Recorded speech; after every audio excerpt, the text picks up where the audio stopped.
Eu acho que foi, né? Foi. Beleza. Eu não sei se vocês estão vendo a minha tela. Sim, mas não está no modo apresentação, não. Isso. Agora foi? Foi. Foi. Maravilha.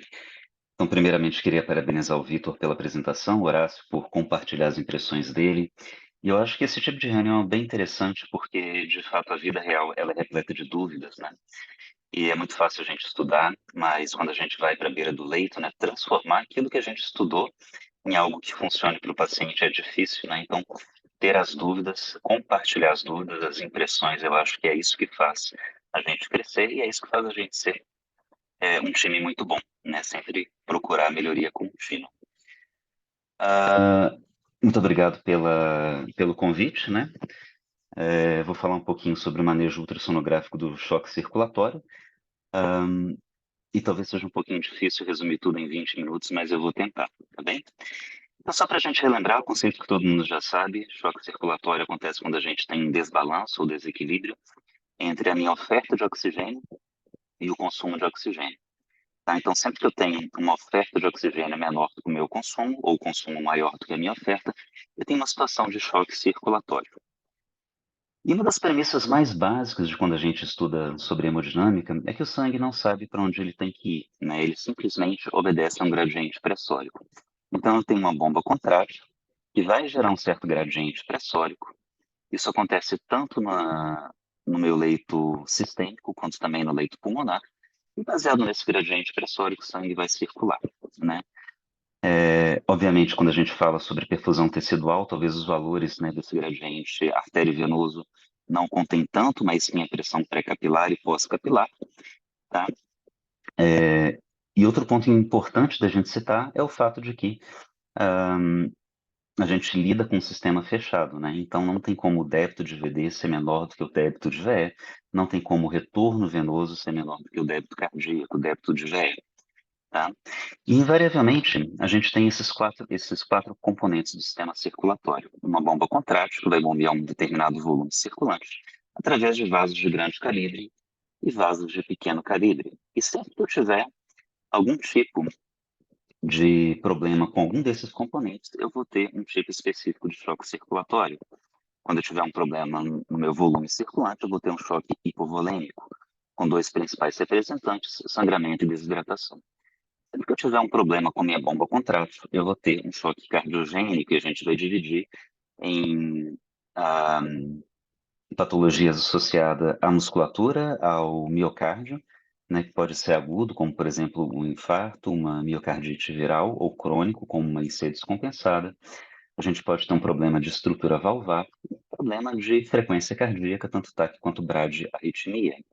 No choque obstrutivo, a gente sempre lembra, né, de citar como principais componentes do TEP, pneumotórax hipertensivo, tamponamento cardíaco, que é o principal diagnóstico do caso que foi apresentado pelo Vitor, mas a gente também sempre gosta de lembrar de síndrome compartimental abdominal.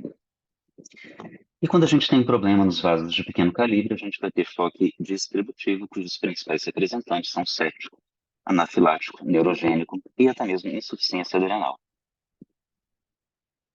O grande problema é que quando a gente estuda sobre choque circulatório dessa maneira, parece sempre que é muito fácil tratar o choque circulatório, né? O paciente tem pneumotórax, a gente vai e faz uma toracocentese. O paciente tem TEP, a gente tromboliza, ele infartou, a gente manda para hemodinâmica. É um choque séptico, a gente dá volume e dá antibiótico. Mas a grande verdade é que muitas vezes a gente tem mais de um perfil contribuindo para aquele choque circulatório do paciente. E saber manejar cada um desses perfis ou encontrar o ponto ideal, né, de até quando eu devo otimizar um ou outro componente da minha macrohemodinâmica, às vezes se torna uma tarefa difícil. Então, muitas vezes, o que a gente faz é tratar a macrohemodinâmica de uma maneira quase que sindrômica. Se meu problema é uma oferta de oxigênio menor do que é o meu consumo, talvez eu deva reduzir o meu consumo e otimizar a minha oferta. Reduzindo o meu consumo, geralmente eu penso em sedação e intubação. E quando eu penso em aumentar a minha oferta de oxigênio, a gente sempre volta para o débito cardíaco e, sobretudo, para o volume sistólico. Então, eu posso otimizar a pré-carga, a pós-carga e a contratilidade. E, muito embora muitas vezes a gente considere, né, sempre nessa ordem, vou atuar primeiro na pré-carga, depois na pós-carga e depois na contratilidade, a gente sabe que esses três elementos do volume sistólico são completamente interligados. Isso foi bem descrito em 1955 por Guyton, né, quando ele publicou o artigo dele sobre os determinantes do retorno venoso, né, e aqui a gente tem um gráfico onde estão plotadas duas curvas, uma de volume diastólico final pelo débito cardíaco e outra de retorno venoso pela pressão de átrio direito. Em condições fisiológicas, né, a gente atua aqui nesse ponto, esse é o nosso ponto operacional, onde o meu débito cardíaco, meu débito de VE, ele é igual ao retorno venoso. E existem diversas condições patológicas, né, que vão deslocar o nosso ponto operacional um pouco mais para baixo, tá? Reduzindo o débito cardíaco e a oferta de oxigênio. E eu posso atuar tentando pegar o nosso ponto operacional, que muitas vezes vai estar aqui embaixo, colocando ele aqui em cima, tá?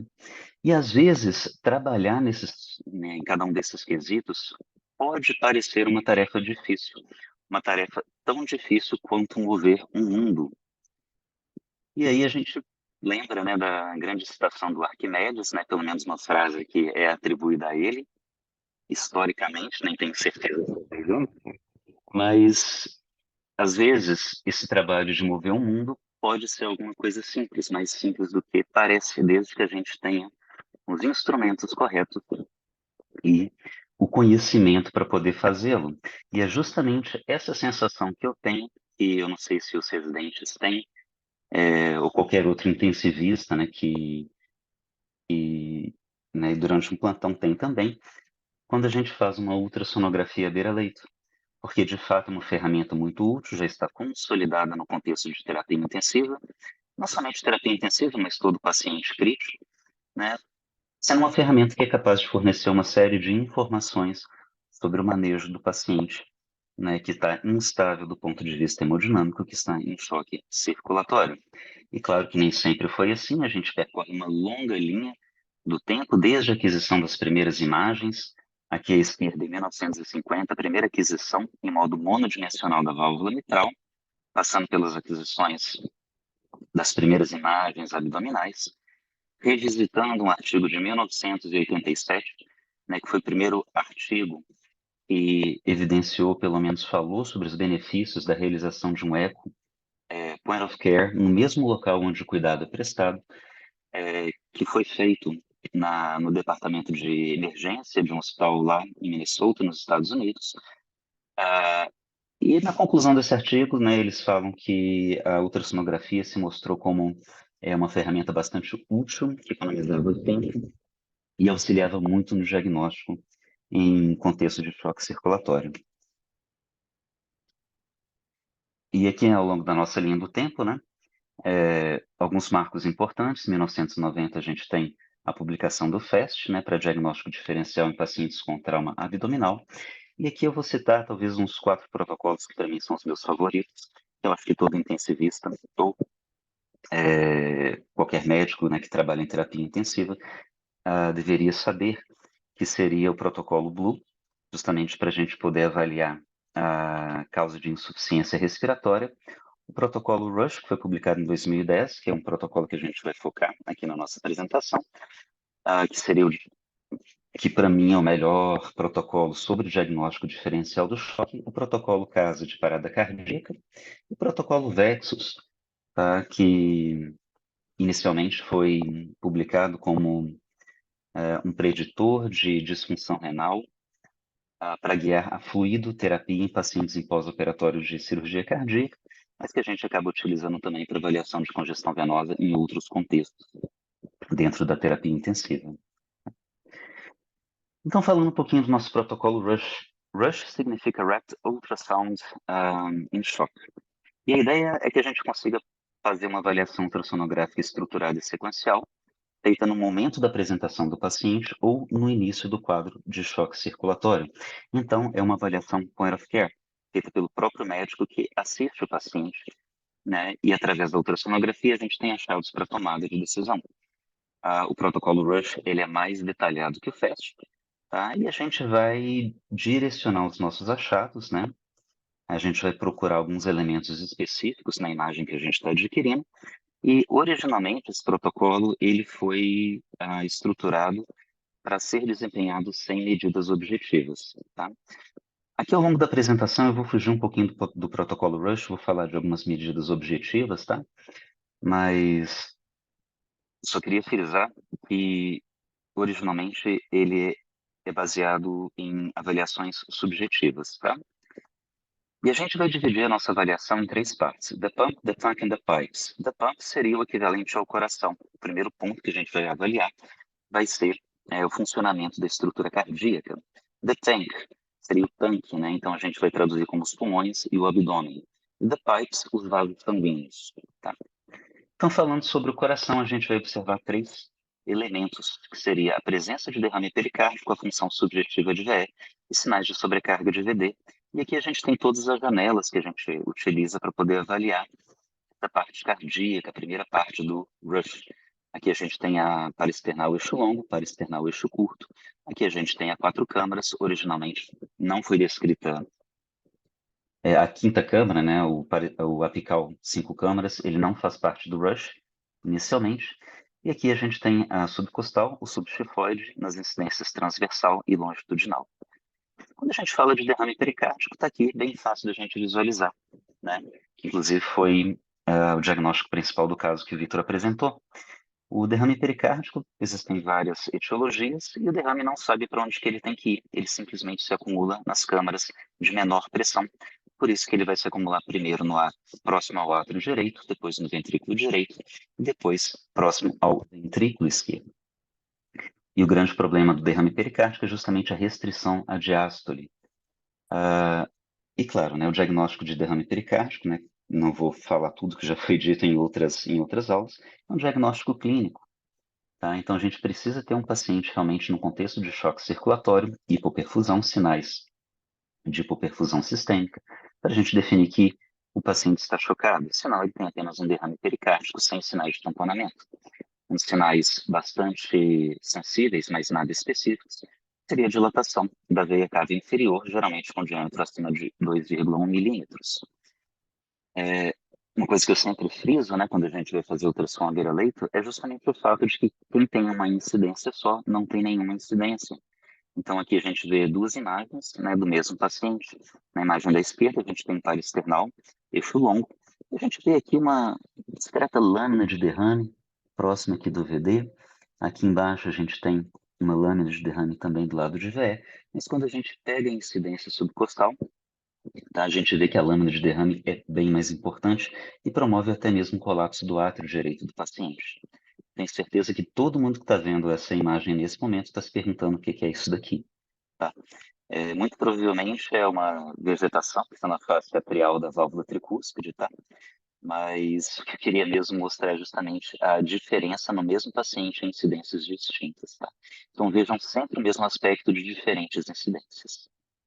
Aqui a imagem que foi desse caso específico, né, da reunião de hoje, e a gente nota bem evidente aqui o colapso diastólico do ventrículo direito. E essa imagem daqui foi tirada de uma prova da AMIB, né, e é bem interessante, tá? Porque se a gente traçasse um plano bem aqui, ó, pegando aqui a parede livre do VD, a cavidade do VD, pegando o septo, em algum momento vai aparecer aqui o septo interatrial, e o movimento da válvula mitral, tá? A imagem aqui não está me ajudando muito, mas pegando mais ou menos aqui, ó, a gente nota que quando a gente tem a abertura da válvula mitral marcada nesse momento daqui, a gente tem um colapso do ventrículo direito, né, que marca muito bem, ou justifica muito bem o motivo do paciente ter um choque circulatório. Né? Então, na abertura da válvula mitral, quando a gente está na fase diastólica, aqui a gente tem um colapso do ventrículo direito. Tá? O segundo aspecto da avaliação do coração seria a função subjetiva do ventrículo esquerdo, e às vezes é bem fácil a gente poder fazer uma diferenciação do que é o ventrículo que funciona bem, aqui é a esquerda, do ventrículo que funciona mal. né, que a gente nota muito bem ventrículo já dilatado, um aumento de câmaras, e geralmente esses ventrículos dilatados, eles fornecem imagens ecográficas muito bonitas, muito fáceis de serem adquiridas. Aqui a gente tem parasternal eixo curto, a gente nota que a aproximação das paredes miocárdicas, ela é muito débil, né? A gente nota que a gente tem uma hipocinesia difusa, tanto nessa imagem aqui da esquerda quanto da direita. Só lembrando, né, que a função do coração não é bombear sangue e não é sofrer também, né? Às vezes é sofrer, mas a função do coração é gerar volume sistólico sem aumentar as suas pressões de enchimento e atendendo às demandas dos tecidos. Então, se meu coração só consegue gerar volume sistólico às custas de aumento de pressão de enchimento, a gente tem um coração insuficiente, né? E é justamente isso que a gente vê aqui, aumento de pressão de enchimento de câmaras esquerdas. Mais uma vez, duas incidências do mesmo paciente. Aqui a gente nota aproximações de paredes muito frágeis, pequena abertura, pequena amplitude de movimento do folheto anterior da válvula mitral, tudo isso indicando volume sistólico baixo. E às vezes, né, a nossa própria percepção pode nos enganar um pouquinho. Quando a gente olha aqui essa imagem, a grande maioria das pessoas fala que uma função de VE é muito boa. E quando a gente compara essa função de VE, aproximação das paredes, amplitude de movimento de válvula mitral, a gente nota que é bem melhor, é um coração que funciona bem melhor do que esse coração aqui da direita. Agora, quando a gente compara esse coração daqui com esse coração aqui da esquerda, a gente nota que talvez esse coração aqui do meio, que a gente achava que funcionava bem, talvez não funcione tão bem quanto esse coração aqui da esquerda. Então é super importante a gente repetir na ecocardiografia, a gente treinar, a gente avaliar os pacientes, treinar o nosso olho para a gente saber o que é uma função boa, o que é uma função moderada, e o que é uma função ruim. Tá? Saindo um pouquinho do nosso protocolo Rush, falando aqui brevemente, a gente consegue adquirir o volume sistólico de duas maneiras. A gente pode fazer a planimetria e transformar essa planimetria num volume diastólico final e fazer a mesma coisa durante a sístole do VE e transformar essa planimetria num volume sistólico final. E a diferença entre um e outro vai dar o nosso volume sistólico ou o nosso volume ejetado. E outra maneira que a gente tem de fazer isso, que talvez seja mais prática do ponto de vista da terapia intensiva, do Echo Point of Care, é a gente justamente calcular o volume sistólico através da VTI, tá? Que a gente vai considerar o volume sistólico como o volume de um cilindro. Passando aqui um pouquinho mais rápido, tá? Outro ponto bem interessante falando sobre VTI é que muitas vezes a gente negligencia, né? Mas tem um aspecto bem interessante que é o fato de que quando o paciente está em ritmo sinusal, às vezes a gente percebe que o VTI ele pode variar. Tá? Eu vou destacar aqui nessa imagem como que a velocidade do sangue pela via de saída do ventrículo esquerdo varia conforme o ciclo respiratório do paciente. Quando a gente compara com essa imagem da direita, a gente nota que aqui varia bem menos. Tá? Inclusive, essa variação de VTI já foi estudada e com uma boa acurácia e lembra muito o cálculo do delta-PP, tá? Quando o paciente está sedado, ventilado, né, em compressão positiva, em ventilação mecânica, com 8 ml por quilo, a gente consegue fazer uma espécie de delta-PP, bem entre aspas, da velocidade máxima da via de saída do ventrículo esquerdo. E se esse valor for maior ou igual a 13%, né, a semelhança também do delta-PP, a gente pode considerar que esse paciente é fluido responsivo com uma acurácia muito boa. Tá? Outras medidas um pouco mais avançadas, né, quando a gente calcula a relação, né, entre a onda E', que seria a velocidade do relaxamento do anel lateral mitral, com o fluxo transvalvar mitral, a gente pode também fazer uma inferência das pressões de enchimento de câmaras esquerdas. Quando a gente avalia a sobrecarga do ventrículo direito, tá, a gente sempre vai fazer uma análise semi-quantitativa. Um dos sinais mais consolidados é justamente o sinal do D. Aqui a gente tem parasternal eixo curto, onde a gente nota o ventrículo esquerdo, e direito bastante hipercinéticos, né? E a gente nota uma retificação aqui do septo, tá? Isso daqui é uma imagem muito sugestiva de sobrecarga de VD, que num contexto de uma disfunção aguda vai nos levar a pensar em TEP, tromboembolismo pulmonar, tá bem? A gente sempre vai comparar o VD também com o tamanho de VE. A gente nota que o diâmetro basal do VE em condições normais, nessa imagem aqui da esquerda, correspondem a 2/3 do diâmetro basal total, e o diâmetro do VD corresponde somente a 1/3. À medida que a gente tem aumento de pós-carga do VD, o VD vai aumentando suas pressões de enchimento e ele se torna mais dilatado. Tá? Um ponto aqui nessa imagem no meio, a gente tem um diâmetro basal do VE igual ao diâmetro basal do VD. E algumas vezes a gente tem até uma subversão da anatomia cardíaca. Notem bem que aqui a gente tem um VD cujo diâmetro basal é maior do que o ventrículo esquerdo. Outro sinal também que indica uma sobrecarga aguda é o sinal de Maconiel, que a gente vê bem aqui nessa imagem. Tá? Aqui a gente tem as câmaras esquerdas, aqui as câmaras direitas. Notem bem que mesmo na presença de sobrecarga de câmaras direitas, a gente pode ter um anel tricúspide, né, que tem uma movimentação aparentemente satisfatória.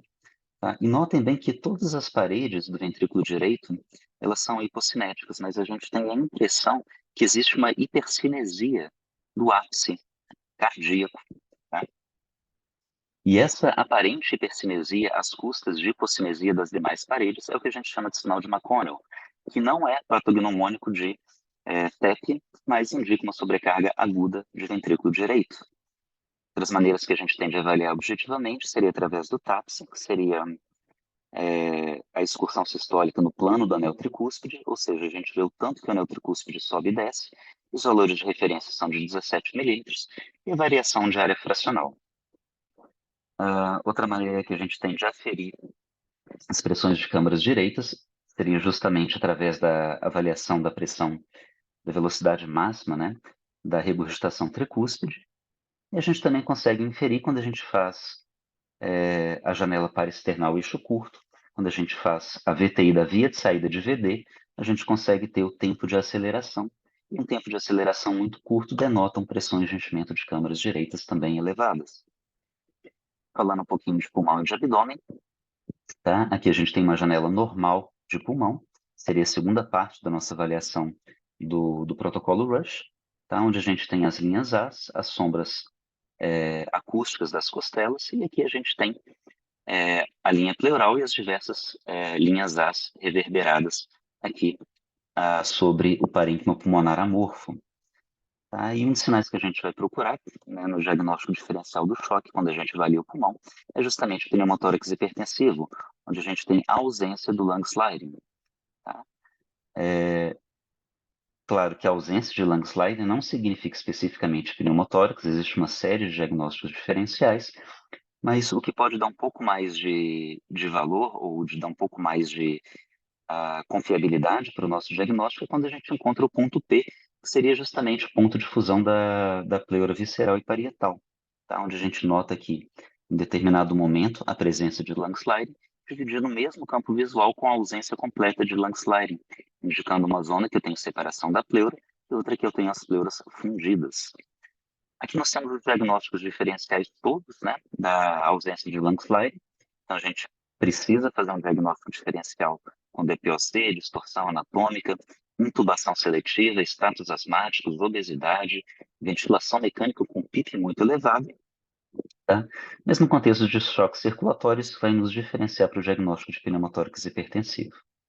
A gente também vai procurar linhas B, tá? Lembrando que as linhas B indicam líquido dentro do alvéolo. A gente não sabe se esse líquido tem origem inflamatória ou se trata de uma congestão venosa, tá? E que nem toda linha vertical é linha B. A gente tem que respeitar todos esses 5 critérios aqui para a gente falar que aquela linha B verdadeira. E aqui a gente tem uma diferenciação de linha B verdadeira e outras linhas que a gente chama de linhas Z.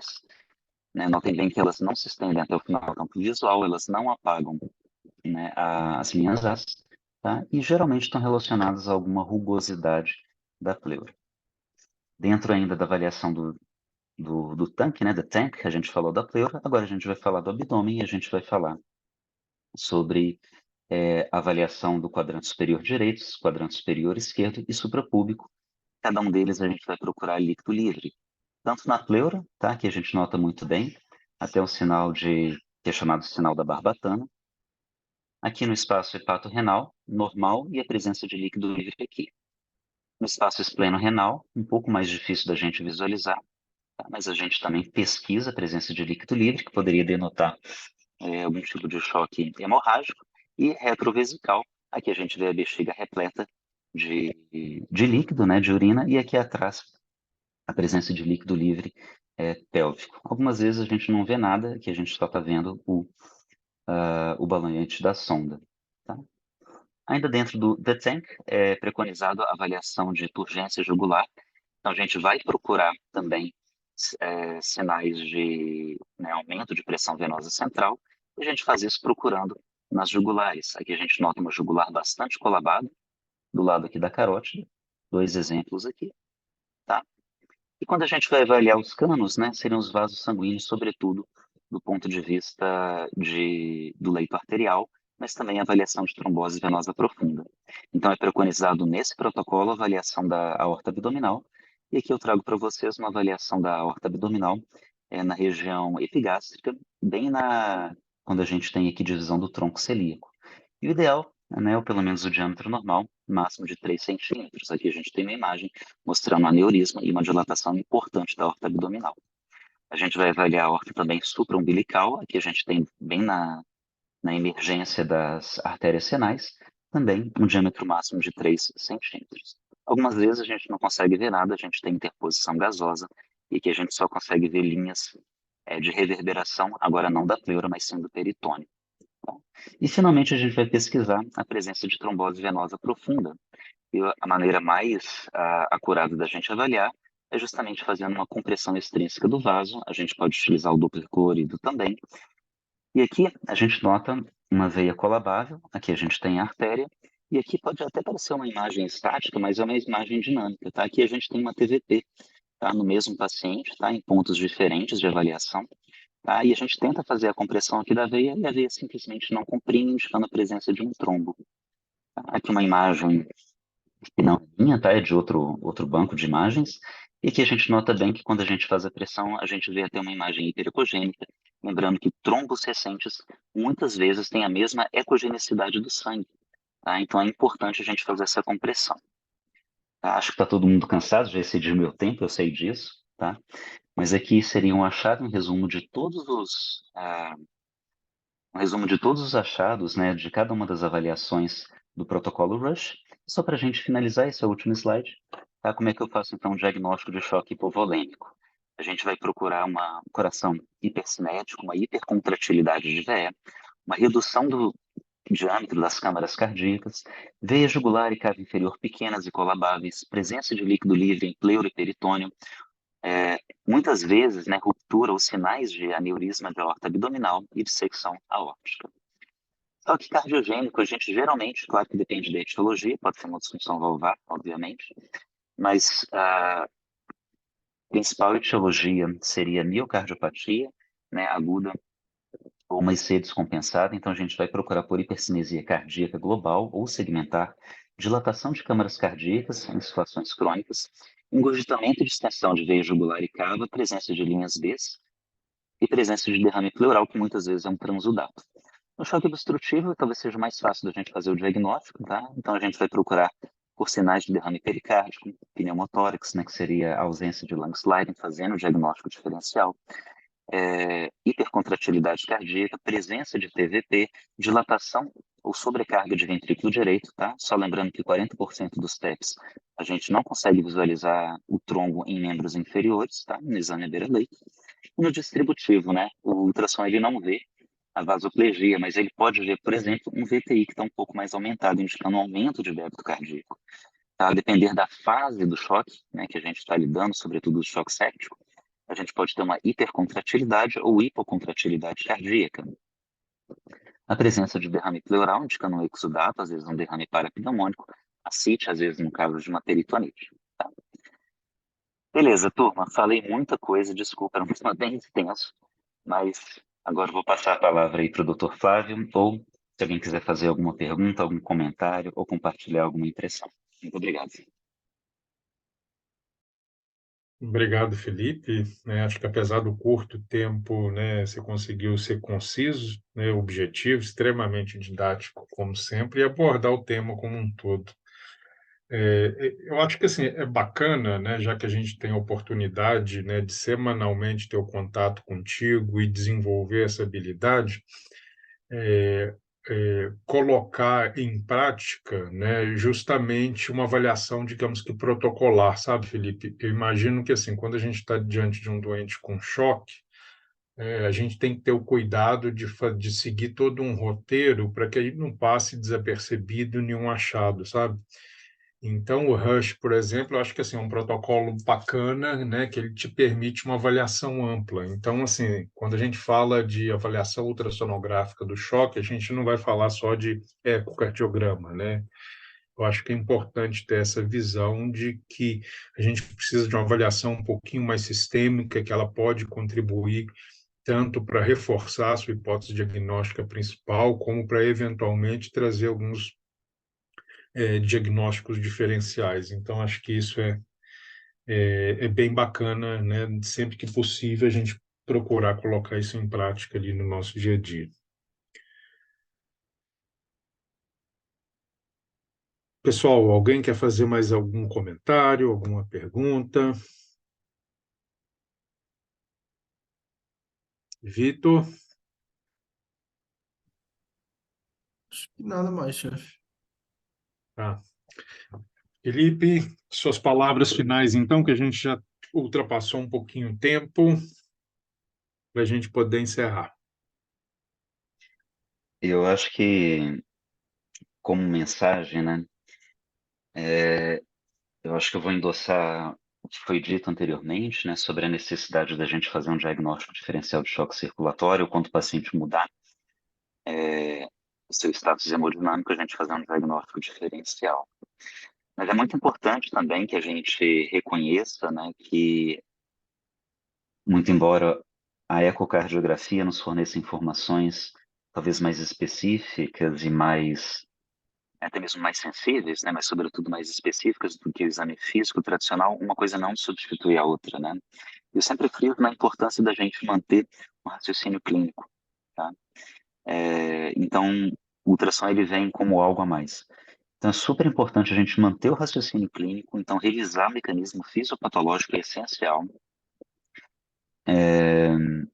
contextualizar, né, o paciente naquele momento que ele está, saber que o choque também, ele é dinâmico, né?